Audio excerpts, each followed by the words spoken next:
Assalamualaikum warahmatullahi wabarakatuh. Waalaikumsalam warahmatullahi wabarakatuh. Selamat siang Bapak Ibu guru hebat semuanya. Alhamdulillah, puji syukur kehadirat Allah Subhanahu wa Ta'ala yang mana sampai saat ini kita masih diberikan kesempatan sehingga kita bisa bertemu dan berkumpul di ruang guru yang berbahagia ini untuk melaksanakan on the job learning implementasi 7 jurus guru hebat. Salawat dan salam kepada Rasulullah SAW. Allahumma sholli ala sayyidina Muhammad. Semoga kelak kita mendapatkan syafaatnya di yaumil mahsyar. Bapak Ibu guru hebat, semua sehat hari ini? Sehat. Alhamdulillah. Menjelang siang masih semangat tidak? Semangat. Masih kurang suaranya. Sepertinya kita harus ice breaking dulu ya kan? Tepuk-tepuk semangat dulu kita ya. Ya, Bu. Oke. Saya pimpin ya Bapak Ibu ya. Tepuk semangat. Semangat. Terima kasih tepuk tangan untuk semua. Baik Bapak Ibu guru, di sini saya akan mengimplementasikan praktik baik yang saya dapatkan selama pelatihan calon fasilitator BK daerah di Kabupaten Asahan. Selama kami pelatihan, itu yang dilatih adalah 7 jurus guru hebat. Ini merupakan program atau materi pelatihan yang diluncurkan untuk memperkuat kompetensi guru, khususnya guru BK atau guru bimbingan konseling dalam mendampingi murid secara holistik. Nah, memang 7 jurus ini bukan hanya untuk guru BK saja, tetapi keterampilan yang harus dimiliki oleh semua guru untuk mendampingi murid secara holistik. Tujuannya ini adalah agar terciptanya ruang belajar yang aman, menyenangkan dan menggembirakan. Nah, Bapak Ibu, 7 jurus BK, 7 jurus guru hebat ini, yang pertama ada kenali potensi, yang kedua ada jurus kelola emosi, kemudian tumbuhkan resiliensi, jaga konsistensi, yang kelima jalin koneksi, yang keenam bangun kolaborasi, serta yang ketujuh ada jurus menata situasi. Namun pada hari ini saya akan menyampaikan 2 jurus yang saya pilih, yaitu yang pertama jurus kedua, jurus kelola emosi, dan jurus ketiga tumbuhkan resiliensi. Tujuan dari jurus kelola emosi ini, guru terampil menerapkan bimbingan langsung di kelas untuk membantu murid mengelola emosi dan stres akademik. Kemudian tujuan dari jurus yang ketiga yaitu tumbuhkan resiliensi. Tujuannya adalah agar kita sebagai guru mampu membantu murid membentuk growth mindset atau pola pikir bertumbuh yang menumbuhkan resiliensi sehingga murid berkembang optimal pada aspek pribadi, sosial, akademik maupun karirnya. Yang pertama ada jurus kedua yaitu kelola emosi. Bapak Ibu, di sini saya akan membagikan kertas kepada Bapak Ibu guru hebat semua. Nanti setiap peserta akan mendapatkan 1 kertas. Nah, Bapak Ibu nanti akan mendengarkan cerita yang akan saya sampaikan. Tugas Bapak Ibu guru hebat adalah untuk merespon cerita tersebut melalui kertas yang akan saya bagikan ini. Jika Bapak Ibu merasa senang, kertasnya bisa diusap.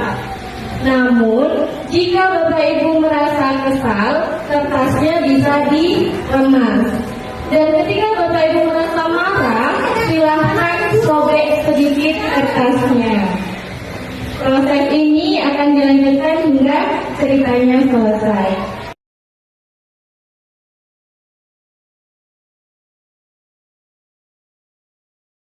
Pagi itu, Bapak Ibu guru berangkat ke sekolah mengendarai sepeda motor. Bahan ajar yang sudah disiapkan rapi di gantungan motor. Namun, beberapa meter sebelum sampai sekolah, motor mendadak mogok karena kehabisan bensin. Dengan susah payah, Bapak Ibu mendorong motor hingga ke sekolah.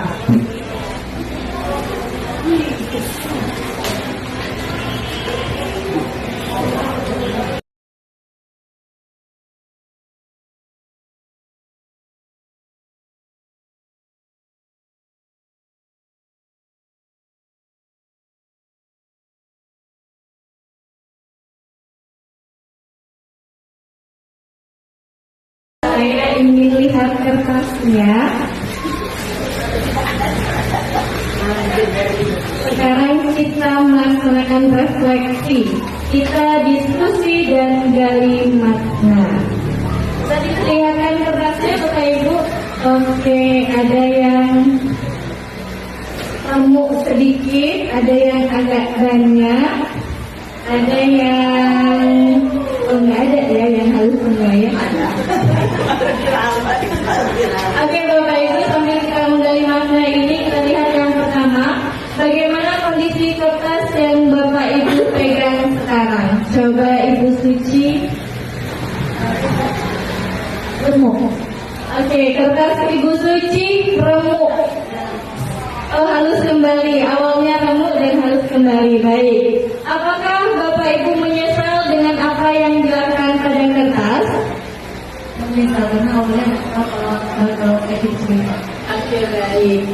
Jika kertas itu adalah siswa kita, bagaimana seharusnya kita bersikap? Mohon Ibu Suci coba dijelaskan. Jelaskan perasaannya.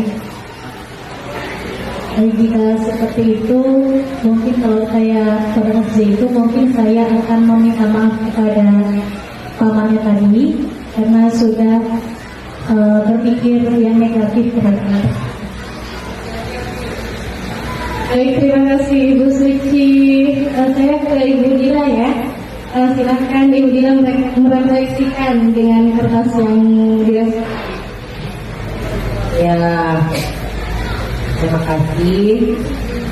Ya, harusnya memang kita harus mendidik anak itu tadi dengan tidak emosi. Tapi namanya kita di awal tadi datang sudah emosi, jadi ketemu lagi anak yang sudah tertidur, angkat ditanya dulu alasannya apa, ya agak emosi juga. Tapi akhirnya karena ada penjelasan berikutnya agak dihapuslah. Sedikit dilapangkan dada ya Bu. Iya. Baik, terima kasih untuk Bapak Ibu, berikan tepuk tangan. Jadi Bapak Ibu, memang emosi ini dalam kehidupan sehari-hari tidak bisa terelakkan ya kan. Setiap hari kita mengalami naik turunnya emosi. Namun yang paling penting adalah bagaimana cara kita mengendalikan emosi tersebut. Sekarang kita akan melihat sebuah video. Sebagai mahasiswa baru, Dudi masih menikmati suasana baru. Di hari yang indah, pagi yang cerah, Dudi jalan ke kampus dengan sumringah. Tiba-tiba ada motor lewat genangan air dan menciprat Dudi. Pagi yang cerah jadi penuh amarah. Untung ada WA. Mama baru transfer uang bulanan. Biar basah, saldo bertambah. Dudi buka sosmed sekalian. Baca postingan nyinyirin tim sepak bolanya yang keok. Sebagai penggemar setia, ia wajib komen. Di kelas ada kabar, dosen berhalangan hadir. Dudi pun melipir ke kantin Mang Ohir. Di kantin, Dudi antri. Ternyata ada Susi, kecengan Dudi. Dengan heroik, Dudi mentraktir Susi. Tapi pas di kasir, Dudi sadar, dompetnya ketinggalan di kosan. Itulah cerita Dudi hari ini. Peristiwa datang dan pergi, emosi silih berganti. Kalau kita tak bisa mengenali dan menjadi pilot diri, maka suasana dan lingkungan akan pegang kendali. Teknis marketing, propaganda hingga provokasi tahu persis bagaimana memanipulasi emosi. Banyak hoax yang menyentuh emosi, menggerakkan hati, dan akhirnya menggerakkan jempol untuk ikut menyebarkan. Konflik, perang saudara, dan aksi terorisme kebanyakan berawal dari pemanfaatan ketakutan dan perasaan terancam. Emosi itu alarm jiwa yang memberi rasa pada dunia. Tanpa emosi, hidup ini tawar dan hambar. Tapi, jika emosi jadi raja, maka kita akan jadi budaknya. Kita tak beda dengan termometer. Panas naik angkanya, dingin turun ukurannya. Itulah sikap reaktif. Kita nggak pernah bisa mengendalikan cuaca dan peristiwa, tapi kita bisa mengendalikan cuaca jiwa kita. Sekarang Dudi sedang belajar jadi pengendali emosi. Setiap ada peristiwa, nggak langsung bereaksi. Tarik nafas sambil mengamati. Dudi nggak mau lagi jadi termometer yang suhunya ditentukan suasana sekitar. Dudi mau jadi stabilizer. Meski tegangan naik turun, aliran listrik tetap stabil. Atau kulkas, meski di luar panas, dalam tetap adem. Bagaimana dengan kamu? Apakah kamu termometer atau stabilizer?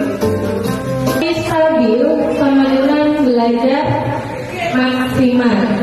Bayangkan mencoba belajar saat pikiran kacau karena marah, cemas, atau sedih. Bisa tidak? Belajar saat kita marah, cemas, atau sedang kesal, bisa tidak kita belajar secara maksimal? Tidak ya, kita saja tidak, apalagi murid-murid kita. Iya betul, mustahil. Emosi yang tidak terkelola adalah rem bagi potensi murid.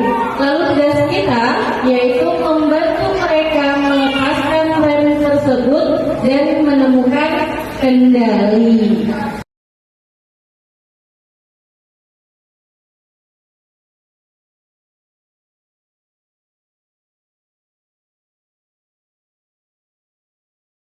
Ibu guru hebat, ketika Bapak Ibu emosi, apa yang dilakukan?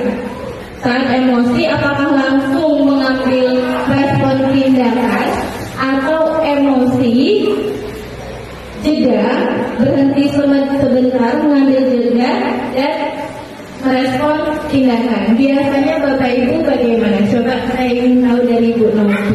Ketika sedang emosi bagaimana? Apakah langsung mengambil tindakan atau jeda dulu, Bu Novi?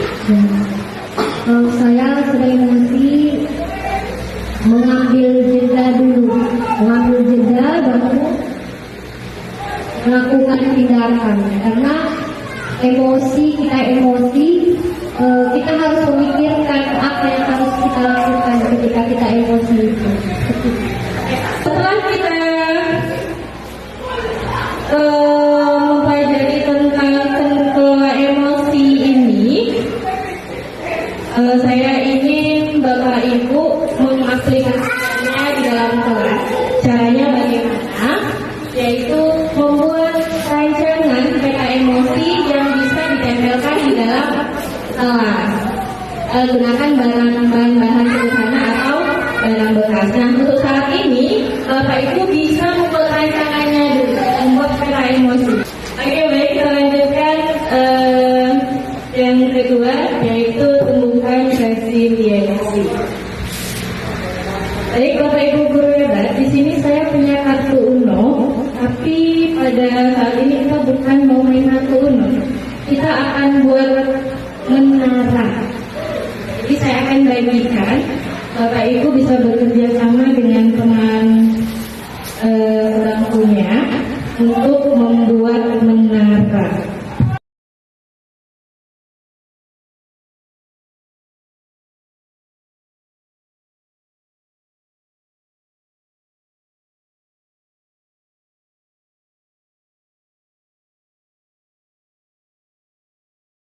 Memang ini yang paling tinggi. Coba saya ingin ada yang mendatangkan angin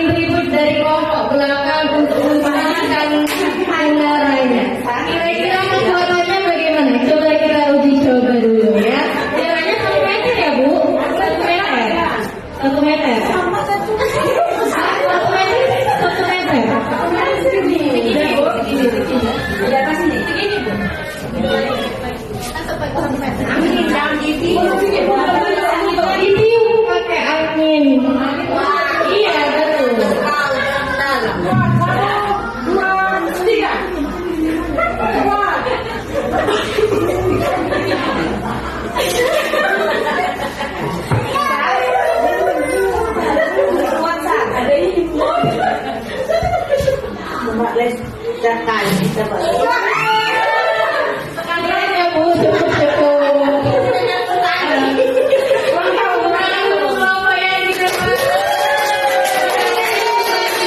Tinggal 1, 2, 3. Kita lanjut ke refleksi. Yang pertama, ketika menara Bapak Ibu goyah atau bahkan roboh, bagaimana perasaan Bapak Ibu dan apa reaksi pertama yang muncul dalam diri? Apakah ada rasa frustasi, putus asa, ingin menyalahkan, atau justru semangat untuk segera mencari solusinya? Yang kedua, apa pelajaran paling berharga saat berusaha bangkit dan bangun kembali dari puing-puing? Yang ketiga, di luar permainan ini, coba Bapak Ibu pikirkan pengalaman di kehidupan nyata, baik di sekolah maupun di luar sekolah, di rumah, di mana Bapak Ibu pernah merasa menara Bapak Ibu roboh. Bagaimana Bapak Ibu merespon situasi tersebut?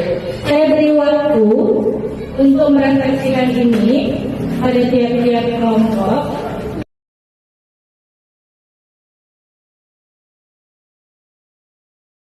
Ini Ibu dari kelompok ini membacakan hasil refleksinya. Boleh dan berdiri ya Bu.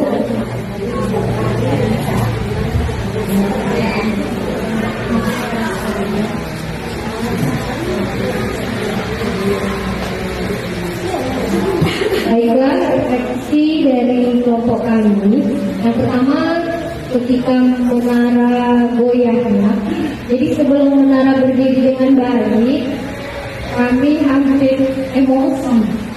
Jadi walaupun demikian, tetap semangat untuk menyusun agar menara tersebut berdiri tegak dan baik. Kemudian yang kedua, agar apa pelajaran paling berharga saat berusaha bangkit dan bangun kembali dari puing-puing?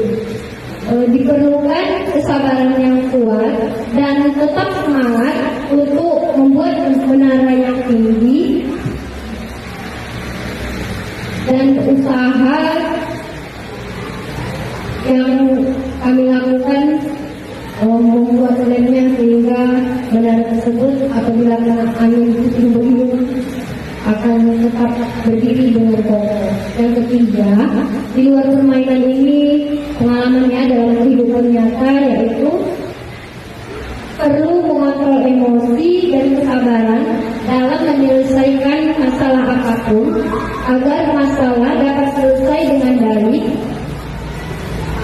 Harus dicari solusi terbaik setelah melakukan usaha yang maksimal, dan jangan lupa untuk berdoa agar masalah tersebut dapat diselesaikan. Demikian dari kelompok kami. Terima kasih. Dari kelompok ini boleh dibantu Bu?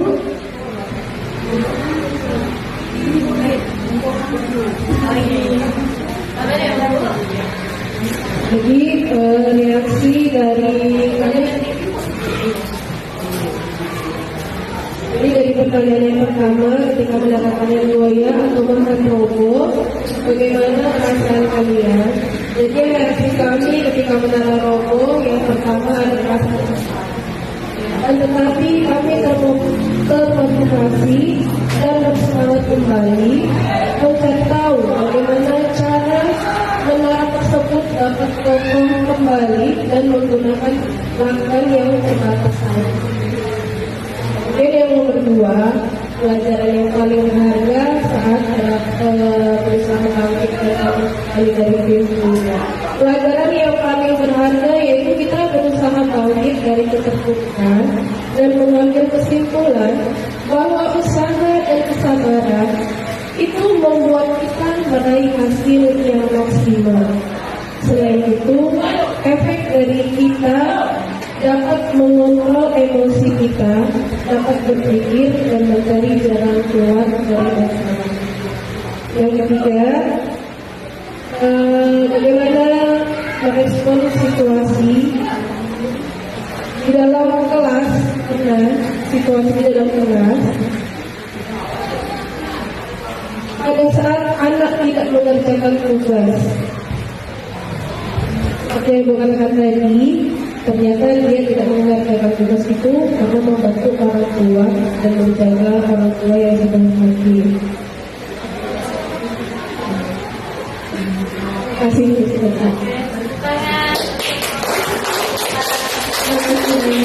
Kita berpindah ke belakang ya.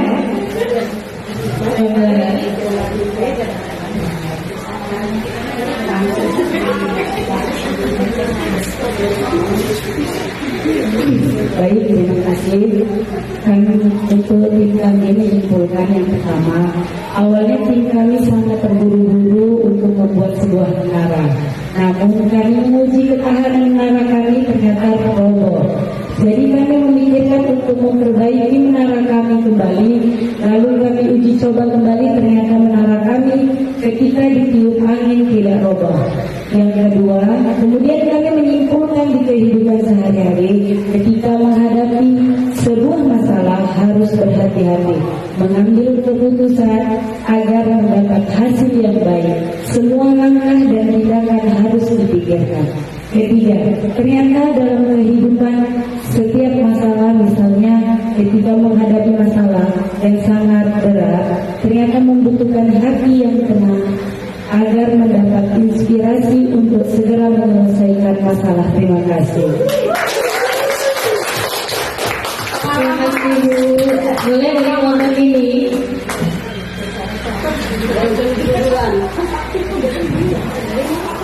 Baik, terima kasih Ibu Lydia. Nah, jadi untuk menjawab pertanyaan, berdiri ya. Iya. Nah, jadi itu tadi untuk pertanyaan yang pertama, apakah ada rasa frustasi atau putus asa ya ketika bangunan yang kami bangun roboh?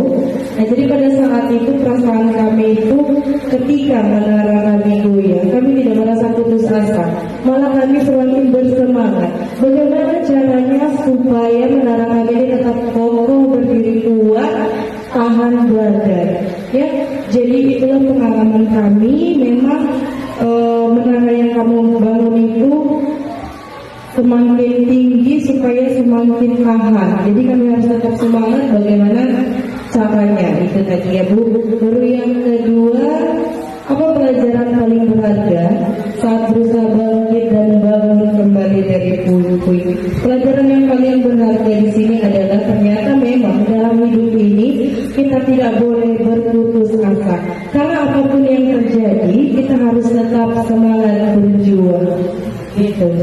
Dan untuk yang ketiga itu kita disuruh bagaimana pengalaman di kehidupan. Nah, kebetulan pengalaman di kehidupan saya itu pernah beberapa kali mencoba CPNS namun gagal. Perasaan pada saat itu saya benar-benar sangat kecewa dan terus terang menyalahkan diri sendiri. Namun alhamdulillahnya saya memiliki suami dan keluarga yang selalu mendukung dan mensupport saya, sehingga saya tetap harus berjuang, harus lagi dan lagi berusaha. Gitu. Terima kasih.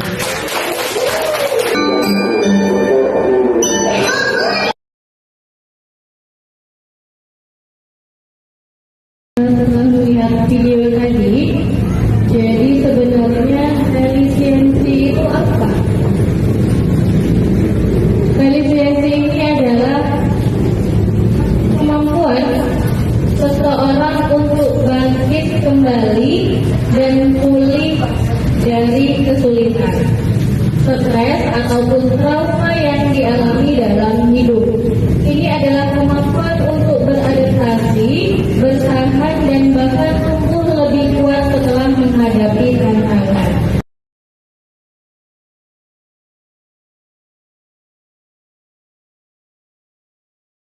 Nah, ini adalah cara merangkai kata yang bisa menguatkan murid kita untuk menumbuhkan resiliensinya.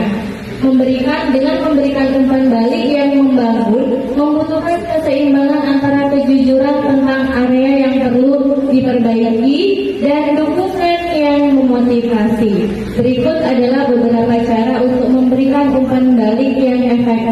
dan tidak menjatuhkan. Nah, biasanya anak-anak yang memiliki resiliensi atau daya lenting rendah itu kan mudah menyerah. Salah satu yang bisa kita lakukan sebagai guru kepada muridnya adalah dengan memberikan refleksi berupa kata-kata yang bisa menyemangati murid kita. Di sini ada umpan balik dengan model burger namanya Bapak Ibu. Apa sih umpan balik model burger itu bagaimana? Nah, burger ini di atasnya ada roti, di dalamnya ada daging, sayur, dan lainnya. Dan kemudian di bawahnya ditutup dengan roti. Nah, apresiasi atau umpan balik model burger ini, kalimat awalnya itu diawali dengan apresiasi, di tengahnya dikoreksi, dan diakhiri dengan apresiasi kembali.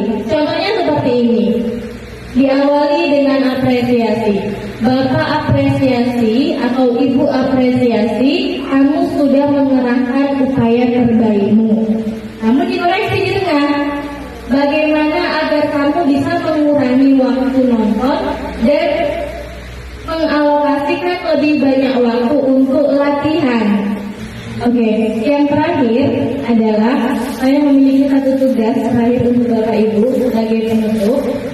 Tugasnya yaitu membuat kalimat refleksi model burger tadi sesuai dengan versi Bapak Ibu guru hebat masing-masing. Saya akan berikan kertasnya. Bisa saya kumpulkan ya Bapak Ibu? Iya.